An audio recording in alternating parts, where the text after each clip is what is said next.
morning, everybody. Shel Brodnax here with Stager Talk. I am so excited this morning to have Vern Yip on the show. Welcome, Vern. Thank you. So nice to be with you. It is so exciting to have you here. I have to tell you a quick little side story. Back in the early 2000s, when Trading Spaces was first on, I watched religiously. The amount of DIY projects I had going on personal in my home was just so much fun, but so much inspiration from you. And I just watched a new episode, one of your episodes, and it was so adorable. That poor lady that was trying to make the light out of the ball with the yarn. Yarn ball. Yeah. It was a lot of work. That's what we say is bless her heart. She tried so hard. She did. She put in an A+ effort. She did. That was totally hilarious. But yours was perfect. Well, I've had a little more practice. A little bit more practice. When you do something for a living, right?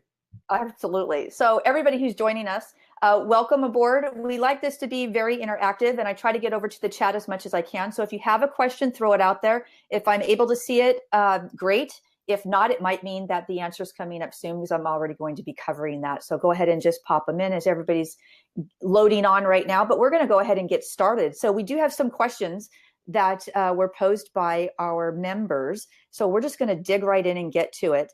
Okay. People want to know, is it worth it to take a job when you know that client, seller, when it pertains to staging, has proudly overstyled their home and they fancy themselves a designer?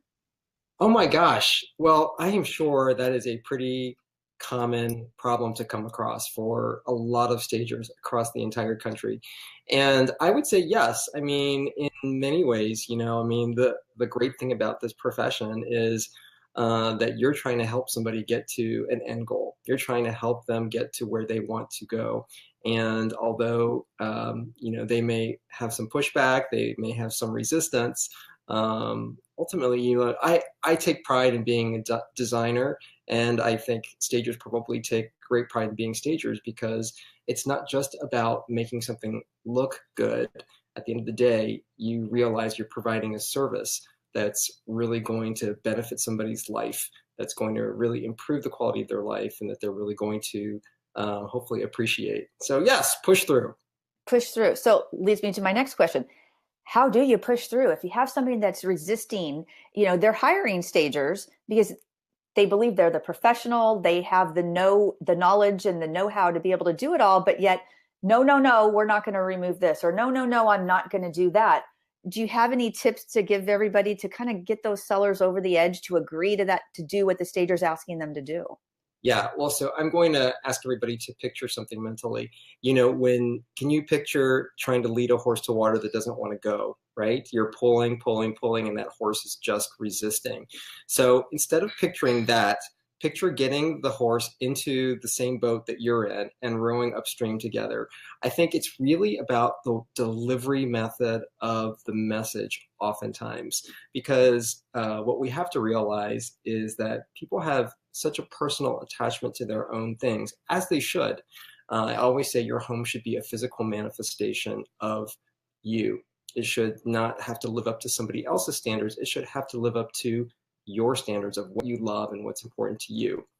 That changes entirely when you decide to put your house on the market and try to sell your home, because your home is no longer supposed to be a physical manifestation of you. Your home, for you to get to your goal, is supposed to be a physical manifestation for as many people as possible, so that people can really see how they can utilize a space, so that they can envision their proudest and finest moments of their lives unfolding in that home with their family and friends. And I think it's about delivering that message to whoever it is that you're trying to help, and get them to understand that this is not a referendum on selections they've made. You're not passing judgment on their style. I mean, you may even say, I personally love what you've done, and I personally love your style, but we're trying to reach a goal here that's beyond just creating something that's personal for you. Yeah, absolutely. And you're speaking my language on the horse analogy. I'm an avid horse rider, and I do a lot of business coaching for stagers, and every single analogy I use is about horsemanship, and you can literally, like you said, visualize this. And once they visualize it, they totally get it. Yeah, because I mean, that's what I think, try to do. When you're trying to help somebody in terms of staging their home, you're trying to say, look, this is 100% not personal. I'm here. We are in this boat together. We are rowing in this, upstream together. And for me to row as efficiently for you as possible, I need your help. I Yeah. mean, everybody should feel like they're involved. Yeah, absolutely. And even telling the seller, hey, this color of sofa, I can't stand this color personally. However, for this property with everything that's in it, it's perfect. So it's definitely not about the stager's style or the homeowners at that point. So great advice. I love that. I'm sure very few stagers actually make sure that every home reflects their personal style. I mean, I don't think you would be a very successful stager if you made every home look like your personal style. That's not the goal at the end of the day. Yep, absolutely. So let's talk a little bit. Somebody wants to know about what's going to replace gray. Oh my gosh. Well, first off, great question. Gray has been around for a while now, and I personally don't see it going anywhere. I don't think it's going to be nearly as rampant in every home. But the reason why gray has been such a phenomenon is that a warm gray, especially cool grays, not so much, but a warm gray goes with everything. I defy anybody to tell me a color that warm gray does not go with. So, I think for that reason, it's been around for a while, and I don't see it going anywhere. That being said, I do see some colors really kind of bubbling up and being used extensively in home design. One of those colors is sort of like a deeper gold. So we're not looking at, like a butter yellow or a pale yellow or a pastel yellow. We're talking about a gold that has some real girth, some real depth. So, almost in that range of citrine or mustard, or, it's really kind of taken off, and we're seeing it everywhere. And by the way, it pairs beautifully with warm gray. I'm so glad you said that because I'm remodeling my kitchen right now because I'm fixing to sell my home. And I just did the cabinets gray and warm gray. And then the walls, the gray that I originally picked, I put it up and on part of the wall, I'm like, oh my gosh, I hate this. It was really throwing yellow. And I actually did a color consult with a friend of mine, Sandra Reyes, and I FaceTimed with her in the kitchen. And she's like, oh, sweetie, you're so sweet. No, no, no, no. This is not the color for you. So she actually did her color consult for me and sent me some options. And I picked them out last weekend and painted a little bit. And it was beautiful. Night and day difference. Great, great, great. Yeah. Colors are different. It's always good to know when to ask for help. It is, because she could have saved me a whole lot of money. I'm going to tell everybody out there, if you're not sure about colors, pay for a color consultation, because literally every can of paint that runs $30 to $50, you go out and buy a gallon of it and you put it up. You've got your time, your energy, and your money, and sometimes they just don't work. So it's really well worth it to consult a professional on that. Yeah, I would say even forget the cost of paint. Yes, paint can add up quickly, but your time or the time of a painter, I mean, goodness, no, not worth it. So for sure. So that's bubbling up, and then we're seeing a broad spectrum of greens really bubbling up.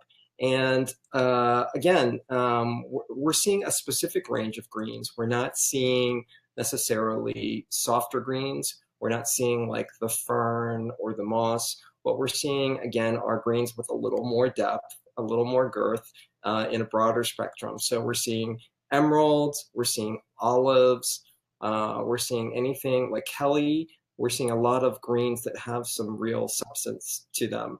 So, I mean, will those trends last? I don't think they're going to have the staying power that gray has had, but sure. they definitely are bubbling up. Awesome. Love hearing about it. What about white kitchens? Where's that going these days? White kitchens are the kitchen cabinet colors. That's the equivalent of gray. It had a huge moment about 30 years ago, and it just sort of stayed. And I don't think white kitchens are going anywhere. But white kitchens, should, people are more sophisticated now in their understanding of white, because I think it's very easy for people to think all whites are created equal. And that is simply not the case. White kitchens today are a much warmer white. And you will notice as white kind of becomes a little warmer, it becomes a little more timeless, a little more sophisticated, while still looking fresh. When white kitchens kind of came up, a lot of the more sort of accessible, less expensive white kitchens that were put in really had a cool bluish undertone to them. And those don't, unfortunately, last too long. They don't look timeless. They look institutional, unfortunately. That being said, we're also seeing we're seeing a lot of gray cabinets. We're seeing a lot of black cabinets. Black cabinets are particularly kind of poking through because people are beginning to understand that they can use black cabinets and not have a dark kitchen. If you use black cabinets and you have white subway tile, for example, and a white quartz countertop, your kitchen can still appear very sort of light and bright. But that's a different customer entirely from a white kitchen. A white kitchen is still going to be sort of ubiquitously appealing to the broadest number of people. Yeah, for sure. So let's talk a little bit about budgets. And especially, I think you're the perfect person to answer this because Trading Spaces is notorious for doing things on a budget. A lot of times, I always have a go-to saying that I go to with people when they're talking about, why is staging expensive? And I said, well, that's kind of relative. Stagers even get into the industry and think, I always tell them, look, you're going to have to invest in your business because Ty and Carter are not going to show up on your stages with their shirts off and make you a built-in for $50. It just doesn't happen. It does not happen. But that's kind of my go-to Trading Spaces statement when I talk to stagers wanting to get into the industry. But when you're on a tight budget, what's best not to skimp on? And what can you do to improvise and get things for less cost? What areas? Well, we always say, I think accessories are a great way to save. I think even if you can't access necessarily inexpensive accessories, or they're just certain accessories that you just really have to have, I always say fewer the better, especially when they're larger scale. Fewer and larger, but that's a good way to kind of save a little bit. I think it's really difficult to sort of skimp on upholstered items. Because I think inexpensive upholstered items oftentimes convey that immediately. So I think it's easier to sort of save on case goods, sort of easier to save on side tables and those kinds of things. When it comes to your actual home and sort of advising, this may not be necessarily as pertainable to the stagers, but when it comes to your kitchen, for example, I always say that absolutely do not skimp on your countertops. I think countertops are the workhorse of the kitchen, and you can't skimp on those. But sometimes as people have oftentimes seen on Trading Spaces, you can make a big impactful change with not a lot of money. There have been a number of kitchens that have been sanded and painted with new hardware put on that look dramatically different. Even something as simple as changing out a faucet, for example. I think dated kitchen faucets look really inexpensive sometimes, and I think just even spending the money to have a significant good-looking updated faucet in the kitchen can make a world of difference. Absolutely. And I'll give another tip for that kitchen faucet, because in my kitchen, we just put in countertops and had a beautiful faucet, a big neck that comes over, and then you can take your sprayer and move it, put it in the right position. Make sure that you install it in the right location, because especially if you have a double sink and you put it square in the middle, when you turn it on, it doesn't quite reach to the middle of either one of the sinks on the side. Now, you'd think the installers that had experience with this would have said, we've seen this before, and maybe you should put it to one side or the other, but they did not. And so now I'm stuck with that. But always make sure you think it and rethink it when you're doing something that's very permanent. Yeah, no, that's very true. As soon as that hole is drilled in that countertop, you're committed. It is. And my husband looked at me the other day and he says, did you notice this? And I'm like, yeah, I noticed it. It was my mistake. Just let it go. Just, it is what it is. So what, in your mind, what would you say the difference is between decorating and staging is? I mean, obviously one's for selling, one's not, but staging has really evolved over the last 15 years since I've been in the industry, where it used to be very sparse and now we're getting so much better looks. It's really grown up. Yeah. Well, I think the there in many ways there's very little difference. You know, stagers and interior designers all grapple with the same kinds of things. They grapple with space planning, for example, and making sure that the room is laid out in the best way possible. Um, I would say that the number one difference is that as a designer, I'm typically, and not always, but I'm typically working for a specific client and I'm trying to appeal to their specific wants, both functionally and aesthetically. I'm spending an extensive amount of time trying to make it look very, very personal for them. And I'm sure stagers spend a lot of time also working not for a homeowner necessarily to appeal to their specific needs, but you know they're trying to create an environment that's going to get the job done. And they may be working very, very closely with the builder, or they may be working very closely with the homeowner to achieve that goal. I do think, you know, sort of touching upon what we started this conversation with, you had mentioned that, you know, a lot of stagers grapple with clients who consider themselves, you know, designers themselves, or, you know, are really giving a lot of pushback. And I think, you know, it's not that interior designers don't have to grapple with that. We do too. But at the end of the day, if somebody's going to live there, then you have to be respectful of the fact that this is going to be their home. You know, it's reflective of their wants and their needs. And I think stagers are trying to sort of achieve a different goal. Yep, absolutely. So what was your biggest design mistake? I clued everybody in on mine with the kitchen. What is your biggest design mistake you've ever made, and what did you learn from it? My biggest mistake, I mean, I have made a lot of big design mistakes. I would say, you know, I learned this kind of the hard way. You know, a lot of designers, myself included, end up buying things that they just fall in love with. And, you know, I feel like if I've space planned it out, I know it's going to work, that it's all going to be fine. But I sometimes, you know, in the past at least, forgot to measure how I'm going to get this thing from point A to point B, negotiating staircases, negotiating elevators, negotiating hallways with tight corners. There have been a few incidences where I've had to have feet of furniture sawn off or pieces taken apart and rebuilt into a space because I had sort of felt like I had ticked the boxes, like, oh, I've space planned this out. I know it's going to be the perfect size for this room. Well, it may be the perfect size for that room, but you still have to get it into that room. This is very true. That's happened to me as well. We have to cut things off to get them out the door when we were moving one time. And because I believe we brought it in boxes, put it together, and then it's together in your living room, and now you're moving it out. We had to take it apart and dismantle it. It was crazy stuff.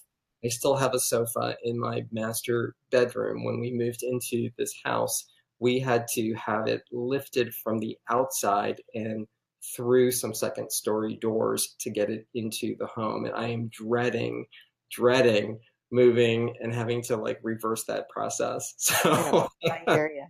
So everybody wants to know, how did you get your start as a designer? Was it something you always knew you wanted to do, or did you fall into it? How'd that happen? well, you know, I have an interesting story. My parents were Chinese immigrants. They fled China during the Cultural Revolution, which is when the communists invaded China. And we came to this great country when I was 2 months old. And being a good, obedient Chinese son, like most good, obedient Chinese children, um, I wanted to make my parents happy. And like most Chinese parents, they want a doctor in the family. So they basically said, hey, you know, you have two choices in life. You can become a doctor or you can become a doctor. Up to you. Um, so I was a pre-med student at the University of Virginia, where I studied chemistry and economics and worked every spring, summer, and winter break at the National Institutes of Health at the Transmitted and Transfused Viruses Laboratory. I was working on asymptomatic HIV and hepatitis C, which is a unusual background for most designers. But every day I found myself going into work and, criticizing the shade of yellow on the walls, the fact that we had to work under fluorescent lighting. And 2 weeks before medical school was about to start, I finally worked up enough courage to tell my mom that I couldn't do it, that I'd known all my life that I'm supposed to be an architect, I'm supposed to be a designer. So several months later, I ended up at Georgia Tech, where I got my Master's of Architecture and MBA. I got the MBA to make my mom feel better about the whole process. And 6 months into my first architecture intern job, my mom had given me some great advice, and her advice, she had sort of instilled this in me very, very early on. She said, make sure you're the first person at work every morning and the last person to leave. And no matter what you're doing, put, incredible pride in it and make sure you do the best job possible. So the head of interior design, this is the largest firm in the Southeast, came to my desk and she said, I've noticed you, I've noticed how hard you work, and I've noticed how beautiful your drawings are. I'd love to give you a break in interior design. She said, I'd love to give you the corporate headquarters for Disney Cruise to design. And this is just as Disney was launching their cruise division. And it was the break of a lifetime. And so from that point forward, I ended up moving forward with both interior design and architecture. And in 1999, I went out on my own. I left the private firm world and started my own firm. And in the year 2000, I won Southeast Designer of the Year, which got my name and face in a bunch of magazines and publications. And one of those magazines landed on the desk of the production company that was putting together the first season of Trading Spaces. So I've been very, very fortunate and very, very lucky that key people in my life at key moments have seen something in me and opened doors for me. And that I was smart enough to actually walk through, because I'm sure there have been quite a few doors I should have walked through that I didn't. I love that story. That is just it's breath. I mean, first of all, I have other Chinese friends who've told me the same thing about their parents. It's like, oh no, oh no, there's choice. There's no choice. We need to make the parents happy. Yeah. But undoubtedly, a lot of them, just as you, worked up the courage, and then of course their parents are so proud of them anyway, and it all worked out. So I love it, and we're so fortunate that you did this, because you have so much to give. And I know that you've been one of our most requested speakers at RISACON, by the way, just to let you know that. So we are super happy to have you. We're going to start wrapping some things up now. We've got a couple more questions for you. What do you do for fun? Everybody just wants to know, what do you do for fun? Well, as some people may know, maybe some people don't, I am a dad. My husband and I have two kids, 7 and 8, and it has been the ride of my life. Honestly, it's the most incredible thing to be a parent, for me at least, and that's a lot of fun, and always is a lot of fun. And our family loves to travel. We have traveled all over the world together. Last summer, our daughter she's a Francophile. I don't know why. I mean, I love France too, but she is a total Francophile, and she had been begging and begging to go to Paris. She's only 7, but she's known since she was probably 3 that she's going to design dresses, and she's been very consistent with that. And so we decided to take a month and go to Europe and explore France and just make sure that that's really, what she wanted to do, because she's insistent that she's going to move there. And of course she loved it. But the greatest revelation for me from that experience was that, it was the first time since they were little babies that we had spent basically 24 hours a day with them, 7 days a week for that length of period, because, your kids get up and they go to school, right, and you don't see them during the day. You see them on the weekends, but not, you don't have an entire month where you're seeing them 24/7. And what was so interesting about that trip is that my husband and I discovered that we not only love our kids dearly, which we knew before, but that we actually like them. They are just fun people to be with, and we enjoy doing the same things. We enjoy going out to eat. We enjoy going to museums. They're both very culturally aware and culturally sensitive. They love exploring new places and meeting new people. And so it was just fun, it was just fun, fun family time. And I would say that that's my number one joy in life.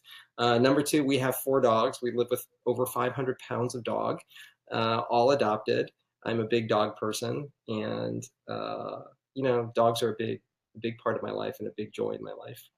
I love that. We have a dog too. Her name's Paisley. She's the smartest dog I've ever had. And Uh, I've had a lot of dogs. I did dog rescue for about 25 years, and I literally had hundreds of rescues came through our home where you foster them for a while and then place them for adoption. And Paisley, we call her P, so smart, wicked smart. They're just such a joy. And now I have the horse, so I love him as well. And it's so rewarding, especially to have your kids grow up with dogs and animals, so they have a healthy respect for them, and they're so therapeutic. yeah, absolutely. Well, I have great admiration for people who foster dogs, because I don't know that I really don't know how you people do it, how you give up dogs. It's like such a selfless act. You pour your time and energy into Yeah. helping this dog, and then you send it off to a home. It must be so difficult to do that. But It was the thing that they told me up front was, because I saw the same thing. I said, "How am I going to do this?" And they said, "Look, if you keep them all, you can't help anymore."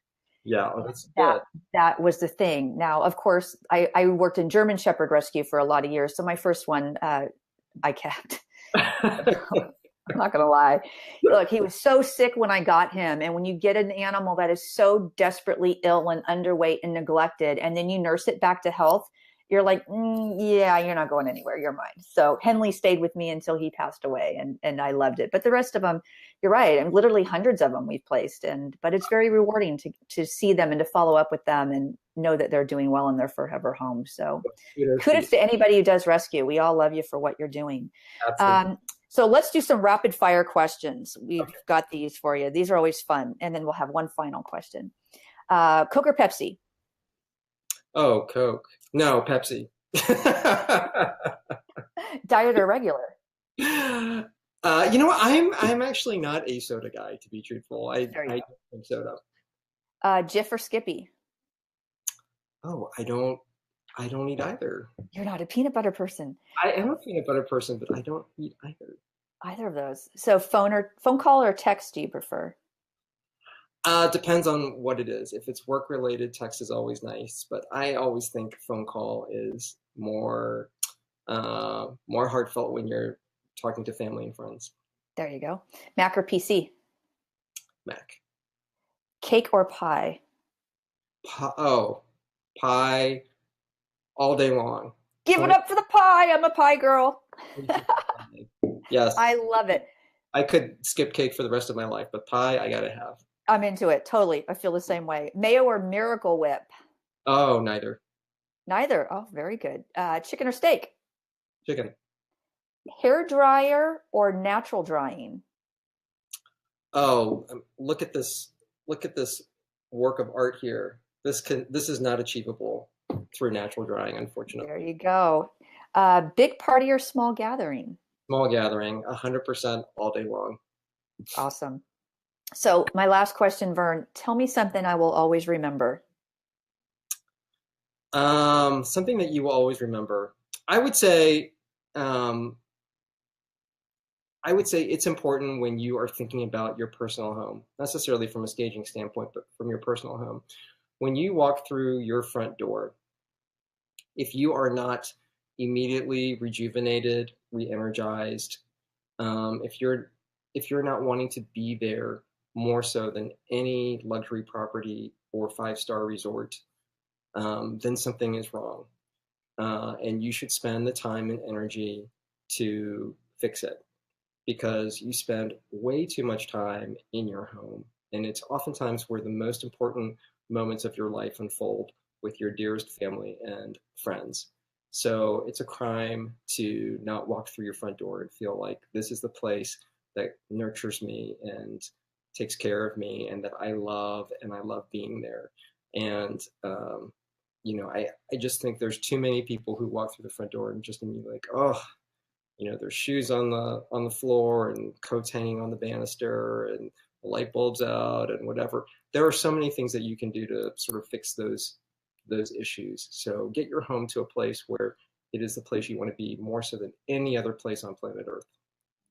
I love that. And I'm going to save that because my husband needs to hear it.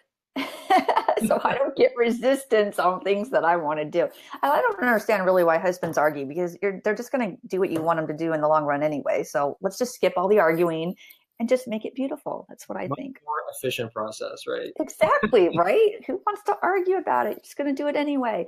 So Vern, stay on after I disconnect everybody or hang up with the show. Thank you, everybody, for being with us. That's about all the time that we have today because Vern's got other things he's got to get to. If you're on the fence about getting to RISACon, jump off that fence. Go to risaconvention.com. Sign up today. We still have tickets left. It's going to be an amazing, fantastic event. The industry awards are still going on right now. I think you have another day or two, a couple days to be able to vote for that.